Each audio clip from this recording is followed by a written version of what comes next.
Hi friends, welcome to புகுந்த வீடு channel. நான் உங்கள் நிவேதா. இன்னைக்கு என்ன டாபிக் பார்க்க போகிறோன்னு பார்த்தீங்கன்னா, எனக்கு வந்து ஃப்ரீக்வன்சியாக கேட்குற கொஸ்டின்ஸ் பற்றி தான் பேச போகிறோம். என்ன கொஸ்டின் பார்த்தீங்கன்னா, எனக்கு வந்து நான் ப்ரெக்னென்சி பிளான் எல்லாமே கரெக்டாக பர்ஃபெக்டாக பிளான் பண்ணியிருக்கேன். ஆனாலும் ஒரு 30 நாள் 29 நாள் அதாவது பீரியட் டேட் ஆனதுக்கு அப்புறமேலு எனக்கு லைட்டாக ப்ளீடிங் ஆகுது.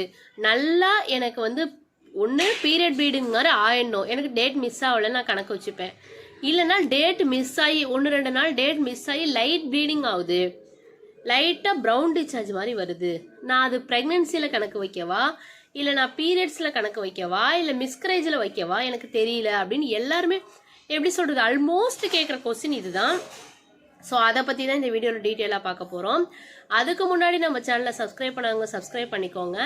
என் ஃபோன் நம்பர் நான் ஸ்க்ரீனில் தரேன், அந்த நம்பருக்கு வாட்ஸ்அப் பண்ணுங்கள். உங்களுக்கு விருப்பம் இருந்தால் பர்சனலாக ஜாயின் பண்ணிக்கோங்க, இல்லைன்னா இக்னோர் பண்ணிக்கோங்க. அப்புறம் நம்ம சேனலில் கம்யூனிட்டி போஸ்ட்டில் நிறைய ஷேர் பண்ணிகிட்ருக்கோம். நம்ம சப்ஸ்கிரைபர் ப்ரெக்னன்சி கன்ஃபார்ம் ஆகிற வாட்ஸ்அப் சேட்ஸ் ஷேர் பண்ணிகிட்ருக்கோம். அதை பார்த்தீங்கன்னா உங்களுக்கே ஒரு மோட்டிவேஷனலாக இருக்கும். வாங்க வீடியோக்குள்ளே போகலாம்.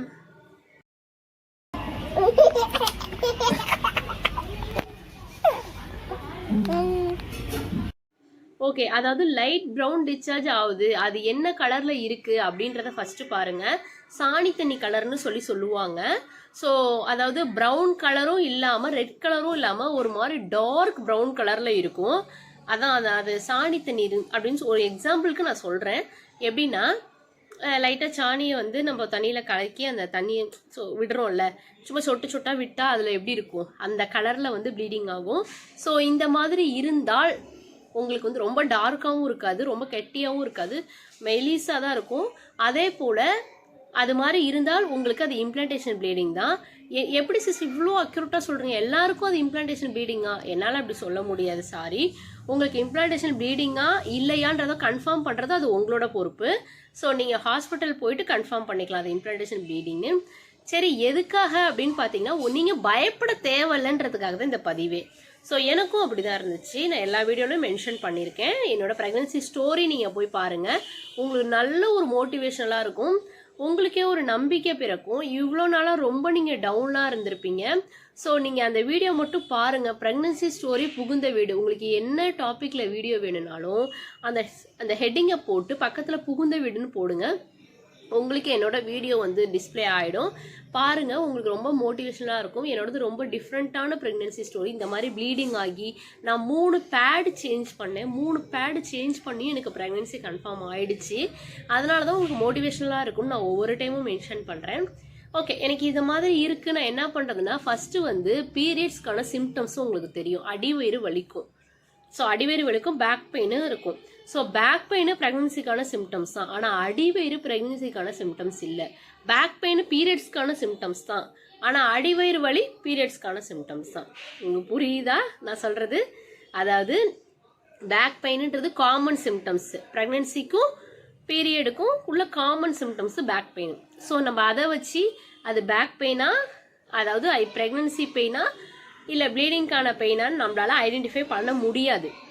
ஸோ இதுவே நீங்கள் வந்து அது அடிவயிறு பெயினாக இருந்தால் அது பீரியட்ஸ்க்கான பெயின்னு தெளிவாக தெரிஞ்சிடும். இல்லை எனக்கு அடிவயிறு வலிக்கவே இல்லை சிஸ்டர், எனக்கு பீரியட்ஸ்க்கான சிம்டம்ஸே தெரியல, ஆனாலும் எனக்கு ப்ளீடிங் ஆகுதுன்னா உங்களுக்கு அதிகப்படியாக வாய்ப்புகள் இருக்குது ப்ரெக்னன்சி கன்ஃபார்ம் ஆகிறதுக்குன்னு அர்த்தம். ஸோ நீங்கள் வந்து இப்போ உங்களுக்கு தெளிவாக புரிஞ்சிருக்கும். உங்களுக்கு பீரியட்ஸ்க்கான சிம்டம்ஸ் இருக்கா அப்படின்றத ஃபஸ்ட்டு ஐடென்டிஃபை பண்ணுங்கள். அப்படி இல்லைனா ஃபஸ்ட்டு பயத்தை போக்கிடுங்க. உங்களுக்கு கன்ஃபார்ம் ஆகிறதுக்கு வாய்ப்புகள் இருக்குது. 90% வாய்ப்புகள் இருக்குப்பா, 10% தான் வாய்ப்புகள் இல்லை. ஏன்னா உங்களுக்கே தெளிவாக தெரியுது அது பீரியட்ஸ்க்கான சிம்டம்ஸ் இல்லை, பீரியட் மாதிரி எனக்கு தெரில. பீரியட்ஸ்னால் நம்மளுக்கு சில பேர்த்துக்கு வந்து செஸ்ட் பெயினாக இருக்கும், அதே போல் அடிவயிறு செம்மையாக வலிக்கும், முதுகு செம்மையாக இருக்கும். அந்த வலியை விட இது ரொம்பவே டிஃப்ரெண்ட்டாக இருக்கும். உங்களுக்கு பெயினே இருக்காது, நார்மலாக இருக்க மாதிரி இருக்கும், ஆனால் டிஸ்சார்ஜ் ஆகும். அதை வச்சு நீங்கள் டிஃப்ரெண்ட் கண்டுபிடிச்சிடலாம். அப்புறம் பீரியட்ஸ்னால் உங்களுக்கு நல்லா ரெட் கலராக வந்துடும். ஸோ உங்களுக்கு நல்லாவே தெரியும். ஆனால் இது வந்து அப்படி வராது, ஒரு மாதிரி சாணி தண்ணி கலரில் வரும். அதை வச்சு உங்களால் டிஃப்ரென்ஷியேட் கண்டுபிடிச்சிடலாம். ஸோ இப்போ உங்களுக்கு ஒரு கிளாரிட்டி கிடைச்சிருக்குன்னு நினைக்கிறேன்.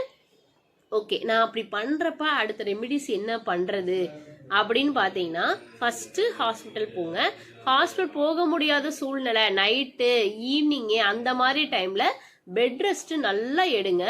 ஒரு ஒரு ஒரு 3 மணி நேரம் டு 4 மணி நேரம் வெயிட் பண்ணுங்க. 3 மணி நேரம் டு 4 மணி நேரம்லேயே உங்களுக்கு தெரிஞ்சிடும். அது பீரியட்ஸாக இருந்தால் கடகடன்னு வந்துடும், ப்ரெக்னன்சியாக இருந்தால் வராது, ஸ்டாப் ஆகிடும். லைட்டாக கண்ணில் படுற சாயலை மட்டும்தான் இருக்கும். ஸோ நீங்கள் ஹாஸ்பிட்டல் போங்க. ஹாஸ்பிட்டல் போயிட்டு அது என்ன ப்ளீடிங்கிறத அவங்க சொல்லிடுவாங்க. பிளட் டெஸ்ட் எடுக்க சொன்னால் பிளட் டெஸ்ட் எடுத்துருங்க. அதில் வேல்யூ உங்களுக்கு கண்டிப்பாக ஹையாக தான் இருக்கும். ஸோ ஹையாக இருக்கும் பொழுது அது ப்ரெக்னன்சி பாசிட்டிவ் தான். ஸோ வேல்யூ கம்மியாக இருக்குது ஆனால் கிட்டில் லைட் கோடு வருது. ஸோ அந்த மாதிரி சமயத்தில் நீங்கள் என்ன பண்ணணும் அப்படின்னு பார்த்தீங்கன்னா, கொஞ்சம் வெயிட் பண்ணணும். ஸோ நம்ம வந்து எப்படி சொல்கிறது, பொறுமை தான் நம்மளுக்கு முதல் ஒரு இது. ஸோ எந்த அளவு நம்ம பொறுமையாக இருக்கணுமோ கண்டிப்பாக அந்தளவு நல்ல ரிசல்ட் கிடைக்கும். ஸோ கொஞ்சம் அவசரப்படாமல் மைண்ட் அளவில் ஸ்ட்ரென்தன் இல்லாமல் இருக்காதீங்க. ஸோ இந்த வீடியோ உங்களுக்கு ரொம்ப ஹெல்ப்ஃபுல்லாக இருக்கும். உங்களுக்கு லைவ் எக்ஸாம்பிள் நான் தான். ஸோ எனக்கு வந்து இப்படிலாம் இருந்தது. அதுக்கப்புறம் ப்ரெக்னன்சி கன்ஃபார்ம் ஆச்சு. உங்களுக்கும் கன்ஃபார்ம் ஆகும். ஃபஸ்ட்டு நம்பிக்கை வைங்க. அது இல்லாமல் என்னால் ரெகுலராக வீடியோ போட முடியல. எனக்கு கொஞ்சம் த்ரோட் இன்ஃபெக்ஷன் ஆகிடுச்சு. 1 மந்த்தாக சுத்தமாக முடியல. வாயெல்லாம் புண்ணாயிடுச்சு. ஸோ இந்த உதடெல்லாம் வந்து புண்ணாக இருக்கவும் என்னால் சுத்தமாக பேசக்கூட முடியல. எப்படியாவது நம்ம சப்ஸ்கிரைபருக்கு வீடியோ போடணும். எப்படி சொல்ல, சுத்தமாக எல்லாருமே கேட்க ஆரம்பிச்சிட்டிங்க ஏன் வீடியோ போடலை அப்படின்ற மாதிரி. ஸோ ஃபுல்லாக ஒரு சைடு ஃபுல்லாக எனக்கு வந்து ஒரு மாதிரி இன்ஃபெக்ஷன் ஆகிடுச்சு, புண்ணாயிடுச்சு. என்னால் எச்சில் கூட முழுங்க முடியல. நானும் எத்தனையோ ஊசி போடுறேன், எத்தனையோ மாத்திரை மருந்து சாப்பிட்றேன், எனக்கு கிளியர் ஆகலை. வாய்ஸ்லாம் சேஞ்ச் ஆகிடுச்சு. இப்போ தான் கொஞ்சம் ஓரளவு ஓகேவாக இருக்குது. அப்படி இருந்து நான் இந்த கேப்பில் தான் போடுறேன். எனக்கு நார்மலாகவே இந்த நரம்பு ப்ராப்ளம் இருக்குன்னு சொல்லியிருந்தேன்ல, அது வந்து நார்மலாகவே எனக்கு பெயின் அதிகமாக இருக்கும். நான் இப்போது நார்மலாக கோல்டுனா நம்மளுக்கு பாடி பெயின் இருக்கும்ல, அந்த பாடி பெயினோடு சேர்த்து இதோடு சேர்த்து எனக்கு ரொம்ப ஹெவி பெயினாக இருக்குது. ஸோ ரொம்ப கஷ்டமாக கூட இருக்குது. ஸோ எனக்காக சேர்த்து நீங்கள் ப்ரே பண்ணிக்கோங்க. இந்த வீடியோ பார்த்துருக்கோங்க எல்லாருக்குமே ப்ரெக்னன்சி கன்ஃபார்ம் ஆயிடணும்னு சொல்லி நான் சாமிகிட்ட வேண்டிக்கிறேன். Bye friends.